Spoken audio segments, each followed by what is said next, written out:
Të dashur dëgjues të Radio Maris, ju ftojmë të ndiqni emisionin Lexo Biblën me ne, me komentim biblik nga Don Simo, pikpamje katolike.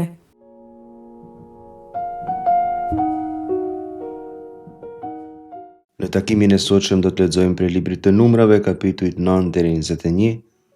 Leximin e tekstit do ta bëjë Mirela Dragusha nga Lezhë. Katekezën do të bëj Ermelinda Lamen nga Bilishti, famullia e Korçës.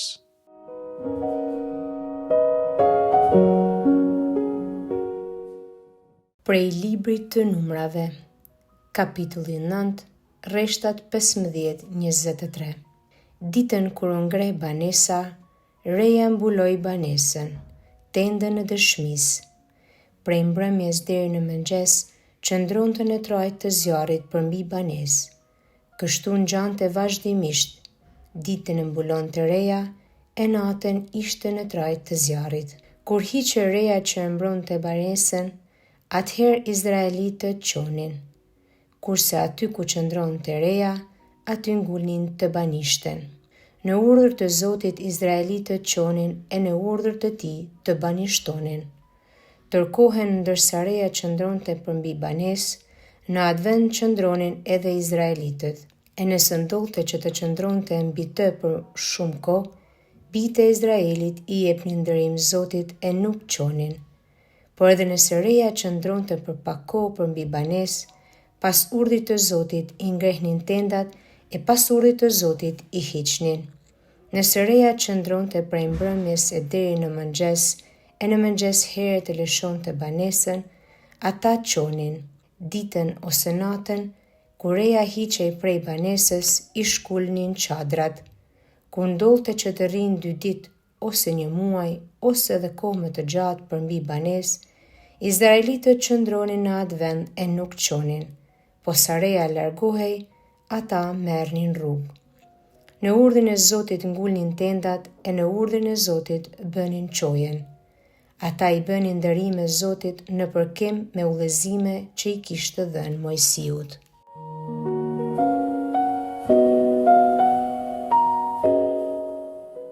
E kemi thënë herën e kaluar, libri Numrave ndahet në 3 pjesë. Pjesa e parë është në Sinai, ku populli përgatitjet për nisje, kapitujt 1 deri në 10, rreshti 10. Pjesa e dytë është në daljen nga Sinai drejt fushave të Moabit, ecja në përshkretir, pra kapitujt 10, 11 deri në 22 deri 1, dhe pjesa e tretë në fushat e Moabit, ku gjejmë përgatitjen për të hyrë në Kanaan, në tokën e premtuar. Tek libri Numrave gjejmë edhe një seksion mbi Balaamin që do ta lexojmë herën e ardhshme. Pjesa që kemi lexuar sot shpjegon si shkuan përgatitjet e fundit të Izraelit për nisje prej Sinait drejt tokës së premtuar. Krahas shpjegimit të këtyre përgatitjeve, ky tekst shpjegon cilat janë kushtet që Izraeli duhet të plotësojë me qëllim që të përballojë si duhet këtë ecje të gjatë, plot 40 vjet drejt tokës së premtuar, përmjedis të shkretirës në mesin e sfidave të pafundme. Nëse studiojmë hartën prej Sinai deri në Izrael, udhëtimi është shumë i shkurtër, diku 2 javë. Sipas ligjit të përtrirë, kapitulli 1 rreshti 2, prej Horebit deri në Kades Barnes, nëse i bihet udhës së bjeshkëve të Seirit, ka 11 ditë udhëtim. 11 ditë pra, jo gati 40 vjet, duke kaluar nëpër këto bjeshkë që ndodhen në lindje të shkretirës në Arava. Ishte rruga që kalonte përmes këtyre bjeshkëve, ishte rruga e njohur tregtare që lidhte Gadishullin e Sinait me jugun e Kanaanit. E njëjti libër, ligji i përtrirë, thot tek kapitulli 2 rreshti 14, se koha e shtektimit prej Kadesh Barnes deri në kalimin e projit Zared zgjati 38 vjet. Cila ishte arsyeja pse Zoti e bëri Izraelin të ecë në një rrugë kaq të gjatë në pamje të parë pa nevojë? Këtë e shpjegojnë kapitujt 13 dhe 14 të librit të Numrave. Tek Numrat, kapitulli 13 rreshti 2, thuhet se Zoti i tha Mojsiut, dërgoje njerëzit që ta vëzhgojnë dheun e Kanaanit që do t'ua jap bijve të Izraelit. Dërgo një pris nga secili fis, pra 12 persona. Mojsiu i dërgoi ashtu si tha Zoti, i përzgjodhi dhe i dërgoi dhe i porositi me këto fjalë: ngjituni në Negeb, kur të arrinin male, vështrojeni vendin, çfarë është dhe popullin që banon në të, a ishte i fortë apo i dobët, i pak në numër apo i shumët, vetë toka e mirë apo e keqe, si janë qytetet, pa mure apo të fortifikuara, toka a ishte pjellore apo jo pjellore, pyllore apo pa lëndë. Kini guxim e na sillni fruta prej asaj toke. Kapitulli 13, rreshta 17 deri 20. Mojsi pra dërgon disa emisar, ambasador të dërguar të tij, 12 nga njani prej secilit fis, që ta investigoj token. Thot libri Numrave se ishte koha e vjeljes së rrushit. Të gjithë ishin të emocionuar ta shohin atë tokë, ta njohin pasurinë dhe bukurinë e saj. Po prisnin pa durim. Këta shkuan, gjetën atje një vilë rrushi shumë të madhe, sa që u detyruan ta bartin 2 vete në një shtag, kështu thot libri Numrave kapitulli 13, rreshti 23. Moren gjithashtu edhe shega e fiq. Vilja rrushi shumë e madhe është patjetër një metaforë letrare në këtë rast. Është një mënyrë me thënë se ajo tokë është shumë e pasur, tetë e begatshme. Këta të dërguar pasi që kthehen shprehen kështu: qem në dheun ku na pa të dërguar. Në të rrjedh vërtet qumsht e mjalt, gjë që mund të njihet edhe prej këtyre frutave, por banorët e atij dheut janë shumë të fortë, qytetet e mëdha dhe të rrethuara me mure. Toka pra ishte e mrekullueshme, por si do të shohim tek takimi i sotshëm, lexo Biblën me ne, edhe e frikshme. Të dërguarit thonë gjithashtu: pa matje dhe pasardhësit e Enakut, Amalekt jetojnë në Negev, Hetejt, Jebusejt e Amorejt në male, kurse Kananejt banojnë në breg të detit dhe gjatë rrjedhjes së Jordanit. Sipas tyre, krejt Izraeli ishte i rrethuar me popullata shumë të forta dhe të zhvilluara, si në male si në fusha. Janë tepër të fortë, tepër të organizuar, paten frikë të nisen e të ballafaqohen me ato popullata, sa që do ta shohim më vonë refuzuan tokën e premtuar. Për këtë gjë, për këtë refuzim, Izraeli gaboi shumë, sa që Zoti e danoi të udhtonte 40 vite në përshkretir. Ishte kjo një kohë përgatitje, ishte një shkollë, është një mësim për ta, por si do ta shohim edhe për ne, mëkati më i madh është të mos besohemi në Zotin. Rreshtat që lexuam më sipër përgatisin Izraelin për ecjen nga Sinai drejt tokës së premtuar. Këto rreshta tregojnë mësimin esencial të librave të Levitikut dhe të Numrave. Populli në shkretir nuk është vetëm. Populli nuk është vetëm asnjëherë, sepse Zoti është me te. Rreshti 15 përshkruan ditën kur u ngrit tabernakulli dhe populli u përgatit për rrugë. Në këtë rrugë të gjatë do të mirnin me vete tabernakullin, tenden e takimit. Tregimi thot se sa u ngre tabernakulli, re e zjarr e rrethuan banesën e Zotit. Edhe reja dhe zjarri e kemi parë, simbolizojnë Zotin dhe praninë e tij. Sipas studiosëve, edhe ky tregim vjen prej autorit P, që e kemi përmendur disa herë, dhe ka për qëllim të tregojë se Shekina e Zotit është në mesin e popullit të vet. Prania e Zotit, për të cilën po flasim, është e dukshme dhe mënyra se si duket është përmes elementeve të krijimit që e te i kalojnë kontrollin njerëzor, reja dhe zjarri. Njeriu nuk mund ta zotrojë as ren as zjarrin, por Zoti po. Ai është zotruesi të gjitha forcave të natyrës, sepse ai është krijuesi i tyre. Zoti sipas shkollës P banon pikërisht tek ato forca natyrore. Së fundi, populli ditën sheh ren e natën zjarrin. Këto i prinë, populli duhet i ndjek. Tregon rreshti 17 se kur hiqe reja që e bronte banesën, atëherë izraelitët çonin, kurse aty ku qëndronte reja, aty ngulnin të banishten. Derisa reja ishte pranishme, pra populli rrinte aty, sepse donte të rrinte me Zotin, kurse kur reja largohej, populli ecte. Duket si një mesazh për lexuesin ky. Populli ka nevojë të rrinë praninë e Zotit dhe duke ndenjur me të gjenë forcë për të vazhduar udhtimin. Zoti e forcon popullin e vet, i ndihmon në rrugë.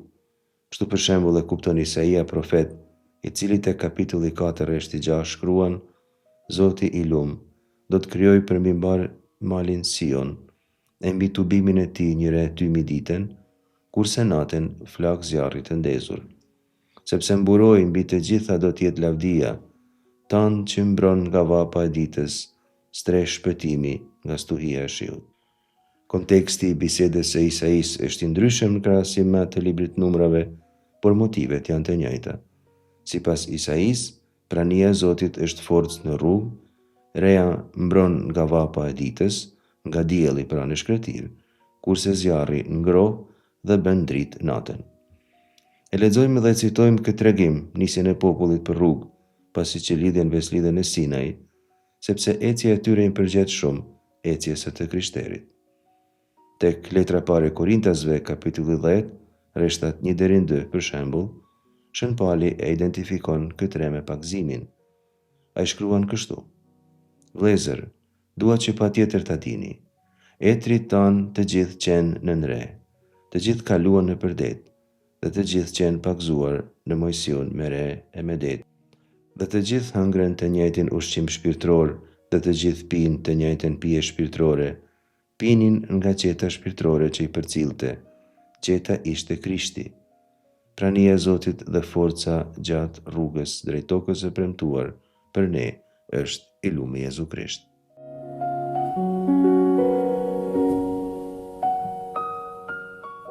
Prej librit të Numrave, kapitulli 14, rreshtat 1-9.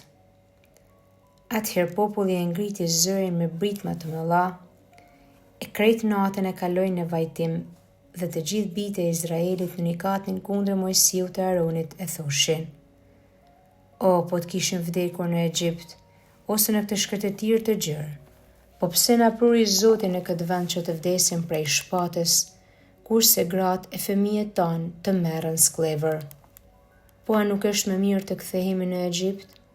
Dhe i thoshin njëri tjetrit: le ta caktojmë një tjetër prijes e të kthehemi në Egjipt.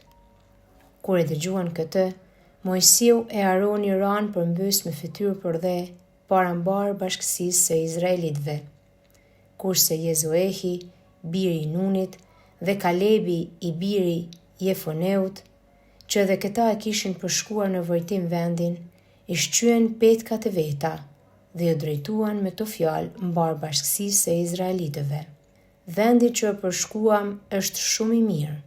Nëse Zoti do të na përkrah, ai do të na shtirë në të dhe do të na dhurojë një tokë që rrjedh qumësht e mjaltë. Mos u bëni kryengritës kundër Zotit, e as mos keni frikë popullin e këtij vendi, sepse janë kafshat e vogël për ne. S'ka me kush u del Zot, kurse me ne është Zoti, mos keni frikë.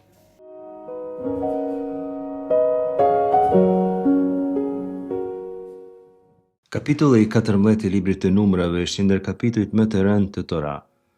Shumë kate përshkruhen në shkrimin shenjtë, që prej Adamit e Evës, vrasjes e Abelit, arsyeve të përmbytjes, të gjitha mëkatnore, kate të ndryshme të patriarkëve që përshkruhen, tregimi i viçit të artë është posaçarisht i rëndë për lexim.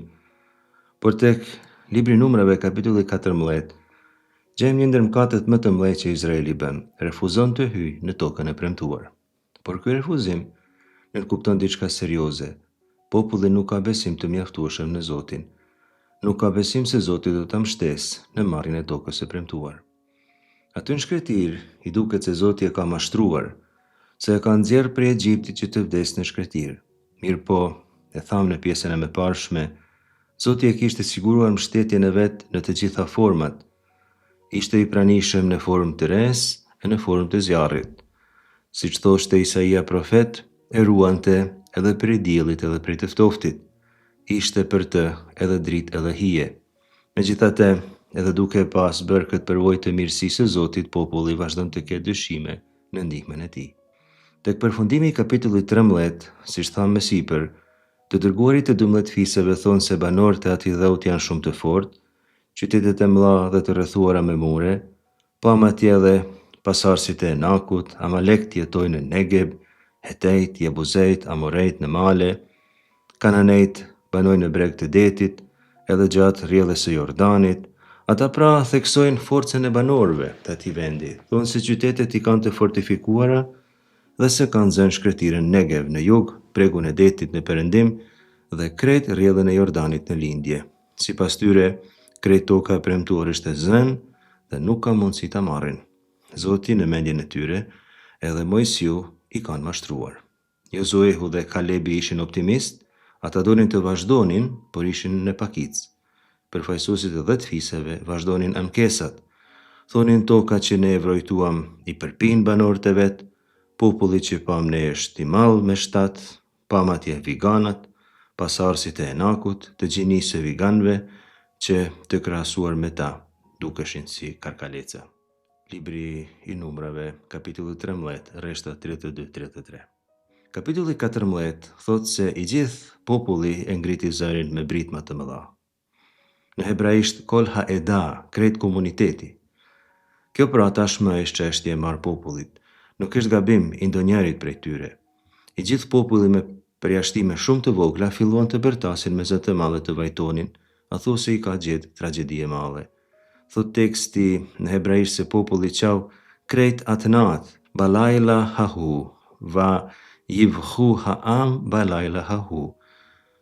Qau populli atnat, krejt atnat. Të gjithë biblistët e krahasojnë këtë vaj të popullit me gëzimin e lirisë që përshkruhet tek libri Daljes kapitulli 12. Gëzimi prej mungesës së besimit, edhe pse kanë parë me sy veprën e Zotit, shndrohet në vaj. Vajtimi zakonisht bëhet kur dikush vdes, mund të japim shembuj të shumtë në Bibël. Këtu po japim 2. Jakobi për shembull quan Jozefin sepse mendon se ka vdekur, Zanafila 37, 34 deri në 35. Jakobi pra vajton. Edhe Davidi quan Absalomin kur dëgjon se ka vdekur, libri 2 i Samuelit kapitulli 18 rreshti 33. Do të lexojmë këtë tregim. Populli sillet a thuaj se i ka ndodhur ndonjë tragjedi, quan. Pos vajtimit populli murmuron në nëkat. O, po të kishim vdekur në Egjipt ose në këtë shkretir të gjerë. Po pse na pruri Zoti në këtë vend që të vdesim prej shpates, kurse gratë e fëmijët tanë të merren sklever? Po nuk është më mirë të kthehemi në Egjipt? Libri Numrave kapitulli 14, rreshta 2 deri në 3. Edhe më keq, ata thonë, le ta caktojmë një tjetër prisë e të kthehemi në Egjipt. Rreshti 4. Por murmuritja kundër Mojsiut dhe Aronit është një murmuritje kundër atyre që Zoti ka dërguar. Është refuzimi i pranimit të vullnetit të Zotit që vjen prej personave të dërguar prej Tij. Sa herë gjejmë në ngjej murmuritje të tilla të njerëzve kundër Jezu Krishtit? O, po të kishim vdekur në Egjipt, kështu thonë ata, i merr malli për skllavëri, ka një lidhje emotive me të kaluarën e tyre kur mungonte liria. Në hebraisht, formulimi është shumë i rëndë. Lu matnu bë eretz Mitzraim, o ba midbar haze lu matnu. Sa keq që nuk kemi vdekur në Egjipt, ose në këtë shkretir. Në hebraisht ndihet tingulli i vajtimit, i ankesës, i zhgënjimit, edhe më mirë se në përkthimin shqip. Lu matnu në fillim, si nuk vdiqem, lu matnu në fund, si nuk vdiqem. Duket si një poezi, duket si një këngë, si një vajtim i kënduar prej vajtorit. Por shprehja lu matnu, pse nuk vdiqem, është një mënyrë me qa veten, me mallku veten. Të gjithë ata që dëshirojnë vdekjen në shkretir do të vdesin. Tek rreshtat 9-35 lexojmë se si populli i kryengritës dhe murmuritës fiton pikrisht atë që vetë kërkon.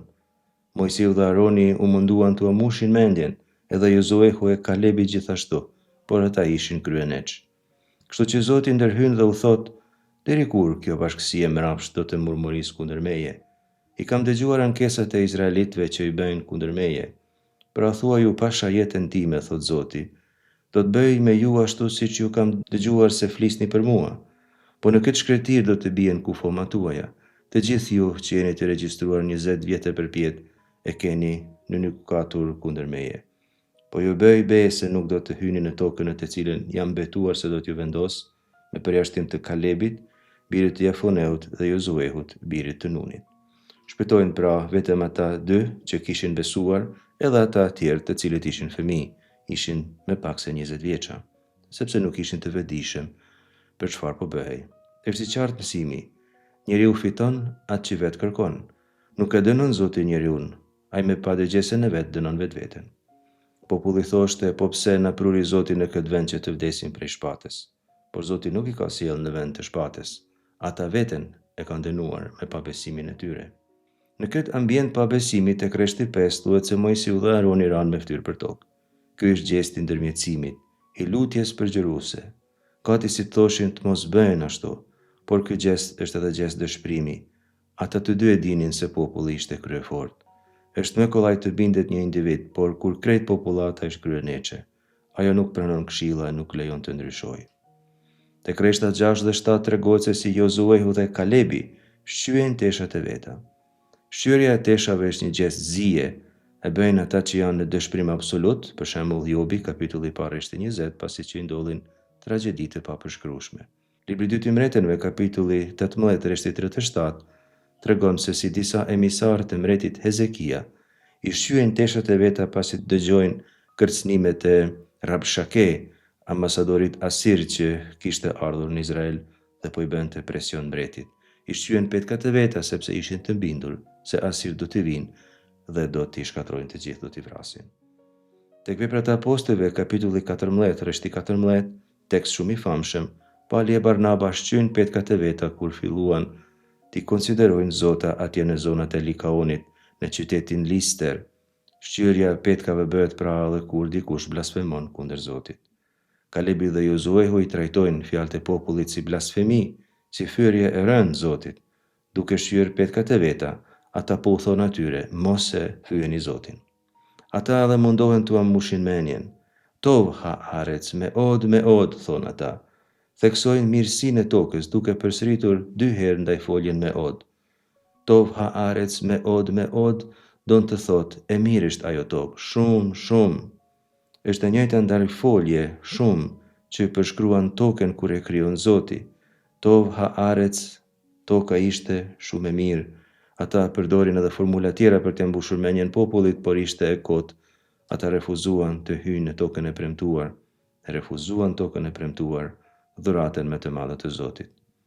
Populli rebel thoshte, nuk mund të shkojmë, edhe pse Kalebi dhe Jozuehu thonin, Zoti është me ne. Adonai i tanu. Në esencë të mëkatit këtu është frika. Është e vërtetë se ajo tokë ka mure të fortifikuara dhe është mirë ruajtur. Është e vërtetë se pa Zotin është e pamundur të ecet para, por nëse Zoti është me ne, Adonai i tanu, gjithçka është e mundur. Propozimi që bën populli të kthehej në Egjipt është banal dhe vjen prej ignorancës së thellë, është një farë budalliku. Do ta shohim se si në formë të ndryshme shumë profet do t'i referohen këtij tregimi për të treguar sa ignorant është populli që nuk ka besim të mjaftueshëm në Zotin. Mësimi është i qartë, nuk duhet pas frikë asnjëherë me pranu dhuratën e Zotit.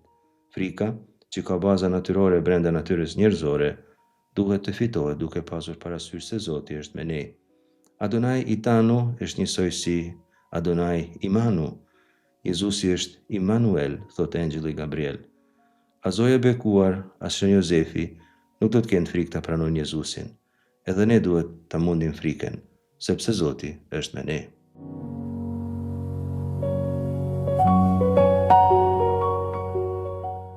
Prej librit të numrave, kapitulli 21, rreshtat 4-9. Izraelitët u nisën prej malit Hor për t'u shmangur tokës së Edomit, ullës që shpije të deti Kuq. Por populli ullës filloi të humbas durimin e zonën të ankoi kundër Zotit e Mojsiut. E thanë, pse na nxore nga Egjipti, a për të vdekur në këtë shkretëtir? S'ka buk, s'ka ujë, kurse kjo e zezhaje na mërziti shpirtin. Për këtë arsye Zoti çoi në popull gjarpërin të hidhur, të cilët e hanin popullin dhe vdiqën shumë njerëz prej Izraelit.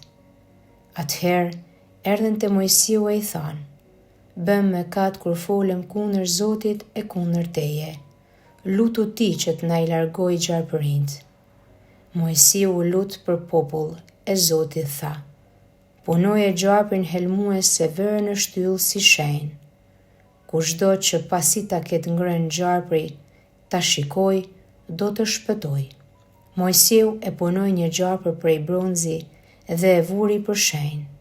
Këdo që hante gjarpri, si e shikonte atë, shërohej.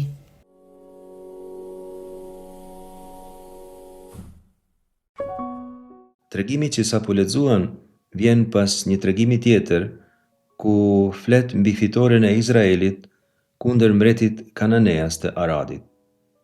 Izraeli teorikisht do duhet të ishte i lumtur, i kënaqur për fitoren, të gëzoj dhe të falenderoj Zotin për te, por pa marrë parasysh fitoren, fillon të rebelohet sikurse zakonisht. Popullit Zoti jepte manën e shkretir, por ata u mërziten me te, e quanin buk e neveritshme, lechem haklokel. Lechem haklokel është një buk shumë e keqe për ta ngrënë në mendjen e tyre. Nuk u pëlqente as pak.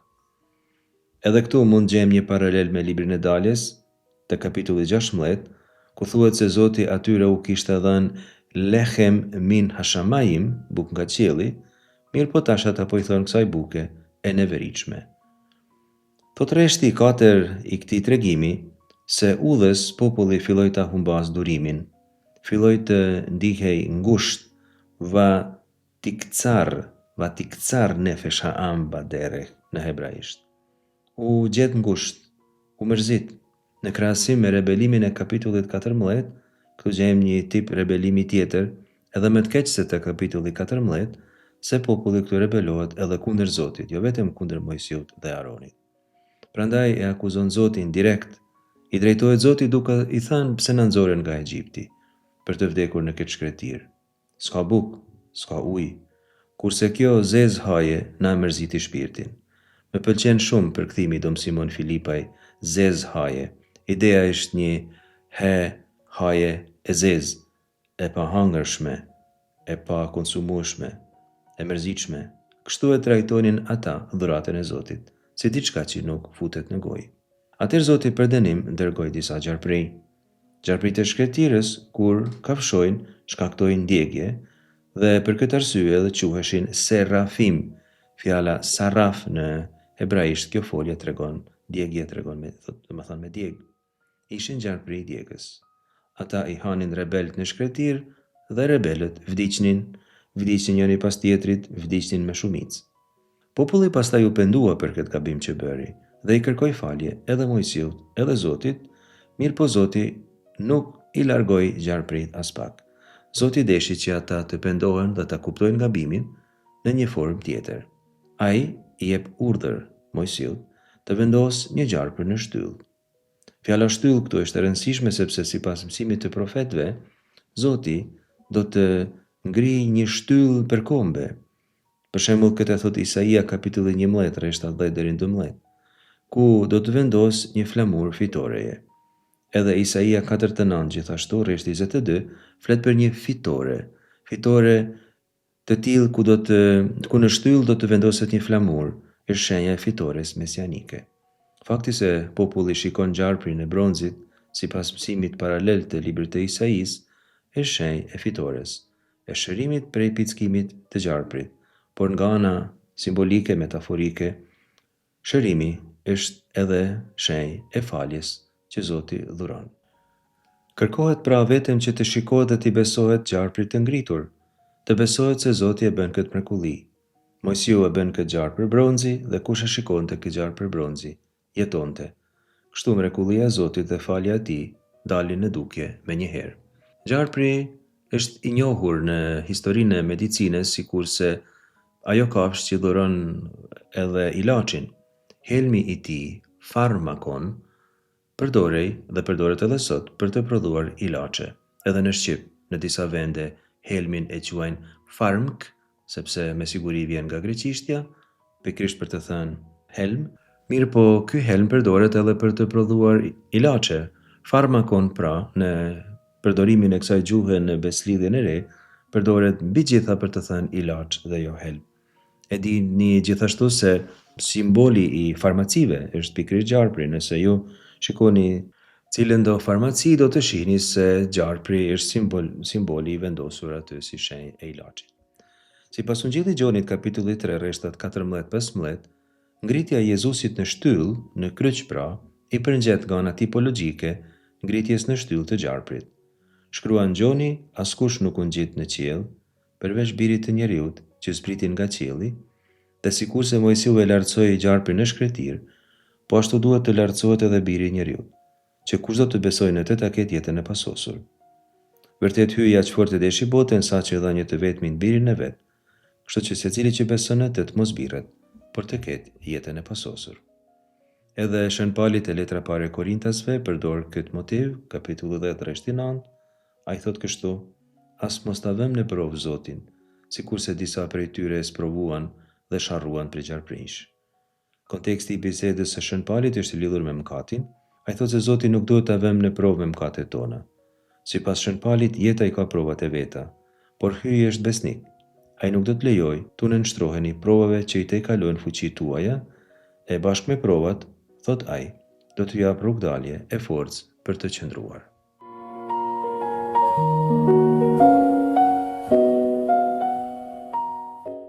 Në kapitujt 9 deri 21 të libri numrave, shkrimi shenjtë na flet për lejen që hyi i jep Mojsiut për të kremtuar ditën e Pashkëve.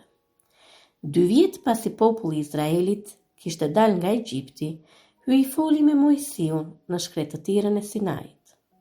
Shkretëtira, simboli i qetësisë absolute, në të cilën njeriu dialogon plotësisht me hyin, ku plotësimi i çdo nevoje njerëzore është vetëm hyi me fjalën e tij.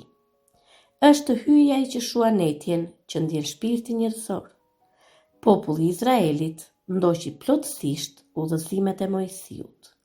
Hyi i fton të gjithë njerëzit të festojnë Pashkën, duke i ftuar ata të njohin mirësinë dhe mrekullinë që hyi i kishte bërë ndër popullin e Izraelit, duke e çliruar atë nga zgjedhja e faraonit. Hyi na shfaqet në 2 forma, në atë të rresë dhe atë të zjarit. Aty ku reja zbriste, aty populli i Izraelit ngrinte tendën, dhe ku reja çohej, populli zhvendoste tendën aty ku shfaqej reja përsëri. Është hyi ai që zbret e udhëheq njerëzit drejt tokës së premtuar. Gjatë ecjes, populli bente nderime hyjit sipas udhëzimeve që hyi i kishte dhënë Mojsiut. Më pas, ai kërkoi Mojsiut të përgatiste 2 trumbeta të farkuara prej argjendi. Këto do të ishin simboli lajmërimit të lëvizjes së popullit në çfarëdore thane. Trumbetave do t'i binin priftërinjt, bijtë e Aronit. Në çdo sinjal të tyre, hyi në çdo moment do të gjendej pranë popullit të tij. Nga shkretëtira e Sinait, reja u zhvendos drejt shkretëtirës së Faranit. Të gjithë fiset filluan të zhvendosen, duke patur secili fis nga një prijës. Arka e beslidhjes udhëtonte para tyre për 3 ditë për të gjetur vendin e Tibanishtës. Mojsiu i lutej hyjit të drejtonte popullin në ecjen që po bënte. Në çdo hap dhe çdo ndalesë, prania e hyjit nuk duhet të mungonte. Por edhe pse hyi kishte bërë gjithë ato mrekulli, populli i Izraelit filloi të humbas besimin. Sa herë ne në jetën tonë refuzojmë dhe jemi mosmirënjohës ndaj të mirave që na sjell prania e Zotit. Sa trishtim na sjell kur e ndjejmë atë larg. Peshën e përgjegjësisë e ndjen edhe Mojsiu, i cili i kërkon hyjit të ndajë me të tjerët këtë përgjegjësi. Hyi e fton Mojsiun të mbledhë pranë tendës 70 burra, dhe ndërsa bisedonte me Mojsiun, merrte nga fryma që ishte në të dhe e shpërndante nëpër burrat e tjerë. Të 70 filluan të profetizojnë, por vetëm për pak. Hyi vërtet shpërndan përgjegjësinë tek të tjerët, por ata nuk janë të gatshëm të profetizojnë. Sa herë dhe ne i largohemi përgjegjësive tona? Sa herë themi, nuk mundemi, se nuk kemi kohë të merremi me punët e Zotit, duke ju larguar hirit të tij? Sa herë, edhe pse të rriturit të përgjegjshëm, i shmangemi përgjegjësive tona? Nga 70 burra, vetëm 2 vazhduan të profetizojnë. Maria dhe Aroni, të mbushur me egoizëm, vunën në dyshim besimin që hyi kishte vënë te Mojsiu. Ata filluan të flisnin keq, duke gjetur pretekste të ndryshme për të hedhur poshtë përgjegjësinë që hyi kishte besuar Mojsiut. Pasi hyi i thiri të tre në tendë, i hidhuruar nga krenaria dhe egoizmi që Maria dhe Aroni kishin shfaqur, vendos të flasë me ta. Hyi tregon natyrën e tij, duke i thënë se jam unë ai që flet goja gojës dhe i zbulojmë njeriut. Në momentin kur hyi u largua, Maria u bë e bardhë si Debora dhe gërbula e mbuloi atë. Kur Aroni e pa Marian, i tha Mojsiut të mos e ngarkonte me pasojat e mëkatit që ata kishin bërë. Mojsiu ju lut hyjit të shëronte Marian. Hyi i kërkoi që Maria të largohej nga të banishtja dhe të kthej pas 7 ditësh. Tenda qëndroi aty pa lëvizur. Hyi nuk i braktis kur grigjën e vet dhe Maria u shërua pas 7 ditëve. Mojsiu, pasi foli me hyin, zgjodhi prisat e çdo fisi dhe i dërgoi ata për të parë tokën e premtuar. Pasi qëndruan aty, duke eksploruar për 40 ditë gjithçka që toka kishte: frutat, njerëzit, ndërtesat dhe përbërjen e tokës. U kthyen dhe filluan t'i tregojnë Mojsiut se aty ishte një tokë që kishte qumësht e mjalt. Por disa prej tyre filluan të flisnin keq mbi Mojsiun. Kalebi bëri që të gjitha zerat që flisnin kundra Mojsiut të heshnin. Por disa prej tyre filluan të thornin sa shetheme e intriga, duke thënë se toka i përpinte njerëzit e vet, dhe se njerëzit që banonin aty ishin 7 herë më të mëdhenj e më të fuqishëm se populli i Izraelit. Populli i Izraelit filloi të ankohet e të kërkojë kthimin në Egjipt, por se Mojsiu dhe Aroni ranë përmbys para njerëzve, ndërsa Kalebi dhe Josueu shqye robat dhe thanë izraelitëve se toka e premtuar është shumë e mirë dhe se me ndihmën e Zotit ajo tokë do të zotërohej prej tyre. Mojsiu i lutet hyjit të jetë i mëshirshëm, i durueshëm me popullin që nxori nga Egjipti dhe i lutet që të madhërohet fuqia e tij në popullin e Izraelit. Hyi i thot Mojsiut se për 40 vjet askush prej tyre nuk do të mund të hynte në tokën e premtuar. Vetëm Kalebi, i cili u tregua besnik në atë që hyi kishte premtuar, do të mund të hynte. Hyi prej nesh nuk kërkon asgjë tjetër, veç zemrës së pastër dhe besimit në te. Nuk mund të jemi mos mirënjohës, ndërkohë që shohim atë që hyi ka bërë në jetën tonë. Krenaria, egoja e sëmur, na bën të largohemi nga hyi dhe nga hiri i tij. Pa atë, ne jemi vetë dhe të humbur. Ajo që kërkon hyi është bindja ndaj urdhërimeve të tij, në çdo aspekt të jetës, në adhurim, në përditshmëri, në kujtesën e vazhdueshme për te. Koreu, i fisit të Levit, ngriti krye ndaj Mojsiut së bashku me Datanin dhe Abiramin dhe 250 burra të tjerë. Ata nuk pranonin atë çka Mojsiu i thoshte. Mojsiu i thot atyre që të paraqiten me kem para Zotit. Vetë hyi do të tregoj se kë ka zgjedhur. Mojsiu ju lut hyjit që të mos dënojë të gjithë vetëm për kryenëqësinë e një njeriu. Atëherë hyi tha Mojsiut të ndaj popullin nga Koreu, sepse kush kundërshton autoritetin e tij do të shbihet. Pasi populli u nda, toka përpiu dhe zjarri Koreun dhe 250 burra. Edhe pse fuqia e hyjit ishte e dukshme, përsëri populli i Izraelit fliste keq për Mojsiun dhe Aronin. Ata fajsonin Mojsiun për vuajtjen që populli i Izraelit po përjetonte.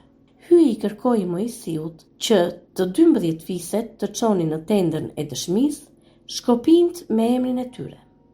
Nga fisi i Levit i kërkoi që të shënonin emrin e Aronit.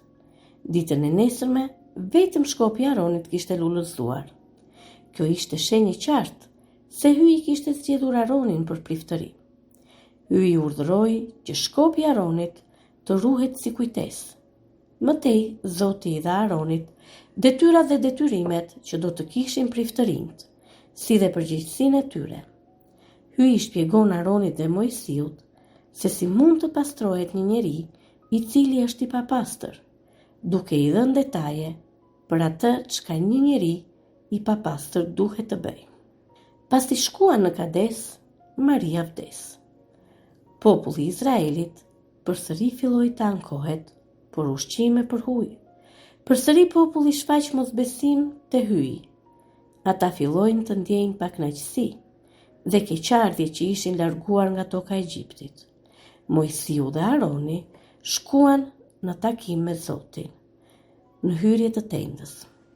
Hyi i jep përsëri udhëzime të dyve, duke i thënë që të flasin qetësisht me popullin e Izraelit.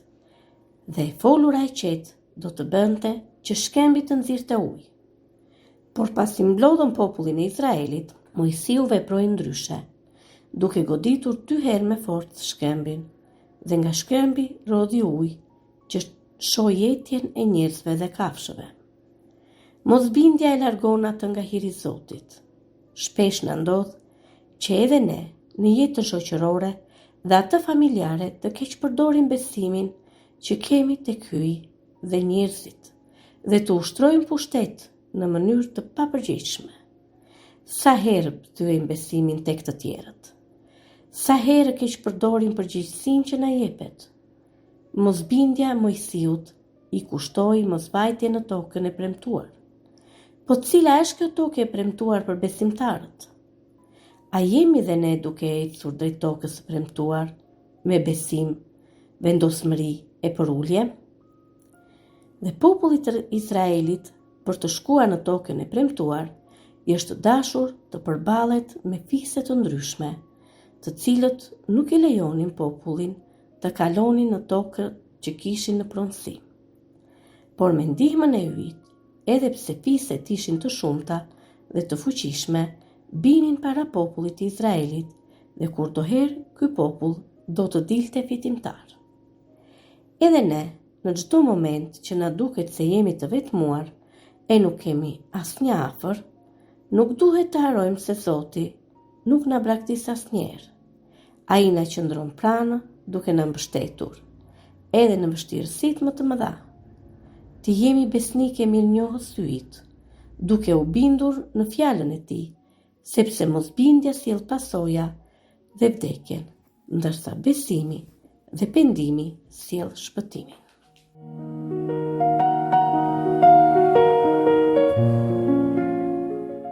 Në takimin e ardhshëm do të lexojmë epopen e Balaamit, një tregim që gjejmë tek libri numrave kapitujt 22 deri 24. Janë 3 kapituj që ndërpresin rrjellën e rregullt të librit të numrave dhe shtojnë këtë tregim shumë të vjetër, siç do ta shohim, që do ta shpjegojmë dhe që është shumë i pasur me mësime të ndryshme. Ju lutemi ta lexoni të shtëpia se do ta kuptoni më mirë dhe si gjithmonë ju falenderojmë për vëmendjen tuaj. Zoti ju bekoftë të gjithëve.